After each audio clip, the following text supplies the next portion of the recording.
Naquela madrugada, enquanto todos dormiam, o assassino atacou silenciosamente, rasgando o tecido da barraca como quem corta papel e deixando para trás paredes encharcadas de sangue. Quando o sol nasceu, 3 jovens finlandeses estavam mortos às margens do Lago Bodom e o único sobrevivente mal conseguia se manter consciente. O responsável, um fantasma vivo que desapareceu sem deixar rastros. Hoje, no Quarto dos Sussurros, você vai conhecer um dos casos mais sombrios e enigmáticos da história da Finlândia: os assassinatos do Lago Bodom. Era 4 de junho de 1960. 4 adolescentes comuns, Nils Gustafsson e Seppo Boisman, ambos de 18 anos, e suas namoradas, Maila Irmeli Björklund e Anja Tuulikki Mäki, de 15, montaram um acampamento à beira do Lago Bodom, em Espoo, nos arredores da cidade finlandesa de Helsinki. Naquele dia, decidiram acampar para aproveitar o tempo livre e a natureza. O primeiro dia dos jovens no acampamento ocorreu sem nenhuma intercorrência e de maneira serena, mas a tranquilidade estava prestes a acabar. A noite veio calma como as outras, e era para ser uma noite comum, de jovens aproveitando o início do verão nórdico, mas seria a última noite de 3 deles. Na manhã de 5 de junho, em algum momento entre as 4 e as 6 daquela madrugada, tudo mudou. Os garotos foram atacados e espancados até a morte. Por volta das 11 horas da manhã, um carpinteiro chamado Risto Siren, que passava no local, viu algo estranho: uma barraca que havia desabado sobre si mesma e estava completamente ensanguentada. Ele viu os diversos corpos pelo local e, imediatamente, o homem chamou a polícia, que chegou ao Lago Bodom por volta de 12 horas. As vítimas já estavam mortas há mais de 6 horas. Do lado de fora, parcialmente arrastada e sem roupas da cintura para baixo, estava Maila Björklund. Ela havia sofrido a pior violência: dezenas de perfurações por faca em seu corpo e o crânio esmagado. Ela fora esfaqueada mesmo depois de já estar sem vida, revelou depois os legistas. Dentro da barraca, Boisman e Mäki estavam mortos, vítimas de golpes de faca e de um objeto contundente. E ali perto, jogado no chão quase inconsciente, encontraram Nils Gustafsson, o único sobrevivente, com o maxilar quebrado, ossos do rosto fraturados e traumatismo craniano. Alguns pertences dos jovens estavam desaparecidos: roupas, carteiras e até os sapatos de Gustafsson, encontrados mais tarde, longe do acampamento. As armas do crime nunca foram encontradas, mas todos suspeitavam de ter sido usado uma faca. Desde o início, a cena do crime apresentava elementos controversos, começando pelo fato que o assassino não entrou na barraca para matar as vítimas.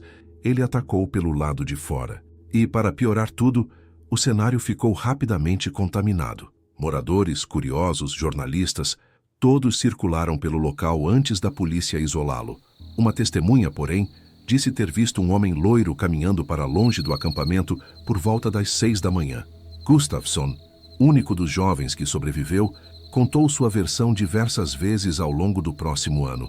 Algumas respostas inconsistentes e contraditórias levaram à realização de uma longa investigação, mas teve resultados insatisfatórios, e o caso ficou sem solução. As investigações iniciais apontaram inicialmente como suspeito de assassinato Carl Valdemar Gillström. Ele era proprietário de um quiosque perto do lago e era conhecido por seu temperamento violento. No entanto, o inquérito não progrediu. Posteriormente, Gillström se afogou no Lago Bodom em 1969. Antes de morrer, ele teria supostamente confessado os assassinatos a um vizinho, embora essa confissão nunca tenha sido formalmente confirmada ou totalmente levada em conta nas investigações oficiais posteriores. O segundo suspeito permaneceu de interesse da polícia até 2004.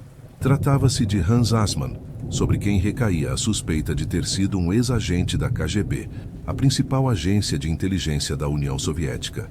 As apurações indicaram Assmann porque ele deu entrada em um hospital em Helsinki no dia seguinte aos crimes, apresentando unhas sujas e vestimentas com manchas avermelhadas. Contudo, o homem foi posteriormente liberado das acusações, visto que a polícia confirmou que ele possuía um álibi incontestável. Embora a polícia tenha dito que ele tinha um álibi sólido na época, 1960, alguns investigadores, como o detetive aposentado Mati Paloaro, questionaram mais tarde a validade desse álibi. Assmann morreu em 1997 e então o caso esfriou, por mais de 40 anos. Porém, em 2004, algo inimaginável aconteceu. O único sobrevivente, Nils Gustafsson, foi preso. Investigadores revisitaram antigas provas e afirmaram que os padrões de sangue encontrados na barraca e nos sapatos recuperados indicavam que ele mesmo teria cometido os assassinatos.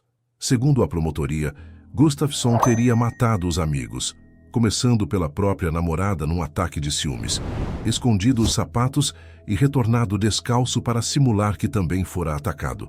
Chegaram a dizer que, enquanto estava sob custódia, ele murmurou: "O que foi feito, foi feito. Vou pegar 15 anos." Mas a defesa rebateu tudo.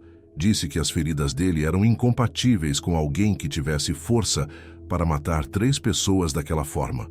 Além disso, ressaltou a contaminação do local, a ausência de armas, e lembrou das testemunhas que viram outra pessoa deixando a área. Em 2005, depois de um julgamento que chamou a atenção do país inteiro, Gustafsson foi absolvido por falta de provas. Recebeu ainda uma indenização pelo sofrimento mental causado e pela prisão indevida. Ainda assim, alguns suspeitam dele até hoje. Desde então, nenhuma nova prova relativa ao crime foi encontrada e nenhuma suspeita adicional foi levantada. Assim, o homicídio dos 3 adolescentes no Lago Bodom permanece como um dos enigmas mais notórios e não resolvidos da história da Finlândia. O caso inspirou livros, documentários, um filme de terror lançado em 2016 e até o nome de uma famosa banda finlandesa de metal, Children of Bodom.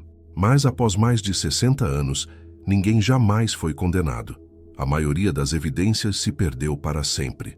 E assim permanece a pergunta que ecoa nas noites geladas do Lago Bodom: quem matou aqueles adolescentes naquela madrugada de verão? E por quê? Se você gostou desse relato, deixe o like, compartilhe o vídeo e inscreva-se no Quarto dos Sussurros.